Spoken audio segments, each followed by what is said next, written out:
प्रदेश के बाद अब मध्य प्रदेश के मदरसों में भी सुबह सुबह राष्ट्रीय गान अनिवार्य हो सकता है। मैं राजेश मावले आज इसी विषय पर मेरे साथ में शहर के सामाजिक नेता और राजनीतिक लोगों से मैं मुलाकात करने जा रहा हूँ।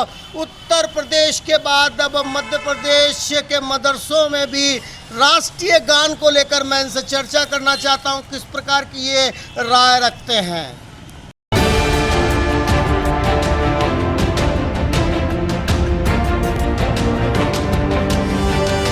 देखिए, राष्ट्रगान देश के प्रति अपना समर्पण दिखाने का एक मौका रहता है और चाहे मदरसे हो, चाहे स्कूलें हो, चाहे कोई भी प्रतिष्ठान हो, यदि प्रतिदिन राष्ट्र गाने के लिए सरकार बोल रही है तो अच्छी बात है। और मदरसे हो, चाहे उत्तर प्रदेश के हो कि मध्य प्रदेश के हो, या देश के किसी भी प्रदेश के मदरसे हो, सब जगह प्रतिदिन राष्ट्रगान होना ही चाहिए। राष्ट्रगान हमारे देश के प्रति भावना प्रकट करने का एक अवसर रहता है। इसलिए मेरा तो आग्रह सरकार से भी है और पूरे देश से है कि प्रत्येक मदरसे में, प्रत्येक स्कूल में प्रतिदिन राष्ट्रगान होना चाहिए और हमने गाना भी चाहिए। नहीं, पर कहा जा रहा है कि कहना कि मदरसों को लेकर ही राष्ट्रगान के लिए अभी क्यों ऐसा किया जा रहा है, एक समूह को लेकर? नहीं, ऐसा कुछ नहीं है। देखिए, प्रतिदिन स्कूल में राष्ट्रगान होता ही है। यदि मदरसों में राष्ट्रगान नहीं हो रहा है तो बिल्कुल होना चाहिए, क्योंकि मदरसों में भी बच्चे पढ़ते हैं, बच्चे आते हैं, उनमें भी देशभक्ति भावना जगना चाहिए। इसलिए उनमें भी राष्ट्रगान को गाने की एक ललक पैदा होना ही चाहिए। मदरसे के लोग कहते हैं हम तो 15 अगस्त 26 जनवरी को राष्ट्रगान गाते हैं, फिर एक अचानक इस तरह का निर्णय क्यों? देखिए, ऐसा कोई नियम है क्या कि राष्ट्रगान के 15 अगस्त 26 जनवरी को गाना चाहिए? अरे, राष्ट्र के प्रति अपनी संवेदना व्यक्त करने का प्रतिदिन अवसर मिले तो क्या दिक्कत है? इसलिए प्रतिदिन राष्ट्रगान होना चाहिए, चाहे मदरसे हो चाहे स्कूल हो, प्रतिदिन राष्ट्रगान गाना ही चाहिए। अभी मध्य प्रदेश में कब तक आदेश मदरसों को पहुंच जाएगा, किस तरह से राष्ट्रगान के कुछ? देखिए, ये शासन का विषय है, लेकिन मैंने मेरा अपना व्यक्तिगत सुझाव दिया है और हम भी मध्य प्रदेश सरकार को लिखेंगे कि प्रत्येक मदरसे हो, चाहे स्कूल हो, चाहे विद्यालय हो, चाहे संस्थाएं हो, सब जगह राष्ट्रगान अनिवार्य करना चाहिए और हर बच्चे को, हर व्यक्ति को राष्ट्रगान प्रतिदिन गाना ही चाहिए। देखिए, जो गवर्नमेंट ने जो आदेश दिया है राष्ट्रगान के लिए मदरसों को, उसके पहले हमारे मध्य प्रदेश की हुकूमत को ये देखना चाहिए कि ये जो सरकारी डिपार्टमेंट हैं उनमें राष्ट्रगान हो रहा है कि नहीं हो रहा है, न्यायालयों में हो रहा है कि नहीं हो रहा है। प्राइवेट स्कूल जो हैं, जो इंग्लिश मीडियम से स्कूल चलते हैं, उसमें अलग तरीके की प्रेयर्स होती हैं, पहले उसमें राष्ट्रगान लागू करें।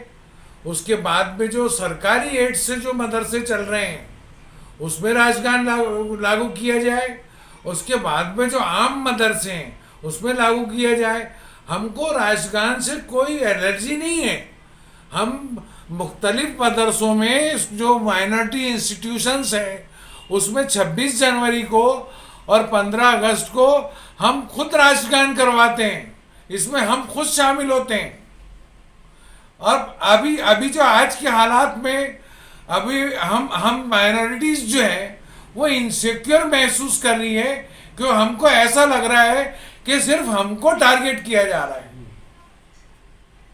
हम चाहते हैं कि सबके साथ एक जैसा व्यवहार हो। उत्तर प्रदेश के बाद यदि मध्य प्रदेश में भी इस प्रकार की मुहिम चलाने के प्रयास भारतीय जनता पार्टी की सरकार और उनके मुख्यमंत्रियों के द्वारा विशेष रूप से दिशा निर्देश जारी कर मदरसों में से आवश्यक रूप से गान में लिया जाए, इसके लिए यदि निर्देशित किया जा रहा है तो मुझे ऐसा लगता है कि सरकार ये हमारे अपने राष्ट्रगान का भी कहीं ना कहीं राजनीतिक लाभ प्राप्त करना चाहती है। राष्ट्रगान को लेकर मैं ये विश्वास के साथ कह सकता हूँ कि हिंदू, मुस्लिम, कोई भी वर्ग विशेष का व्यक्ति हो, आज तक इसके गान को लेकर किसी ने आपत्ति दर्ज नहीं की है। और कई मुस्लिम मदरसों में, स्कूलों में, पाठशालाओं में ये देखा गया है कि वहाँ के बच्चे, वहाँ के अध्यापक, वहाँ का पूरा समूचा विभाग कभी भी इसको लेकर आपत्ति वाली स्थिति में नहीं है। लेकिन स्पेसिफिक इस प्रकार के दिशा निर्देश जारी करना कि मदरसों में भी अब राष्ट्रीय गान प्रतिदिन होगा, निश्चित रूप से मुझे ऐसा लगता है कि ये इस प्रकार के चुनाव से ठीक पहले ऐसे अभियान को चलाया जाना किसी वर्ग विशेष की भावनाओं को ठेस पहुँचाकर उसका बहुसंख्यक वर्ग में एक अलग प्रकार का मैसेज देकर उसका राजनीतिक लाभ पार्टी प्राप्त करना चाहती है। मैं जहाँ तक समझता हूँ कि राष्ट्रीय गान एक ऐसा विषय है कि जिसको लेकर किसी वर्ग विशेष में कोई आपत्ति या किसी प्रकार का ऐसा भाव नहीं है कि हम इसे नहीं गाएंगे। सावधान होता है, सभी के सभी विद्यार्थी सावधान की हालत में आकर और राष्ट्रीय गान का पूरे सम्मान के साथ एक एक शब्दों का उच्चारण करते हैं। लेकिन इस प्रकार उत्तर प्रदेश की तर्ज पर मध्य प्रदेश में भी चुनाव से ठीक पहले इस प्रकार की बात को लाया जाना, मुझे ऐसा लगता है कि एक वर्ग विशेष की भावनाओं के साथ कहीं ना कहीं एक ऐसा संदेश बहुसंख्यक वर्ग में सरकार देना चाहती है कि लोगों का ध्यान दूसरी ओर से आकर्षित हो और एक जाति विशेष के आधार पर वो उसका राजनीतिक लाभ प्राप्त कर सके। इसे थोपा नहीं जाना चाहिए। ये हमारे आत्मसम्मान का विषय है, ये हमारा राष्ट्रीय गान हमारा अपना स्वाभिमान का विषय है और इसको लेकर कहीं किसी वर्ग विशेष में कोई विरोध आपत्ति आज तक नहीं रही है। लेकिन विशेष रूप से ध्यान आकर्षित करने के लिए जनता को कहीं ना कहीं इस राजनीतिक मुद्दा बनाने की हैसियत से ये जो दिशा निर्देश जारी हुए हैं, मुझे लगता है कि सरकार कहीं ना कहीं इसका राजनीतिक लाभ देना चाहती है। सर, मध्य प्रदेश शासन जो राष्ट्रीय गान मदरसों में लागू कर रहा है, ये तो बड़ी खुशी की बात है सर।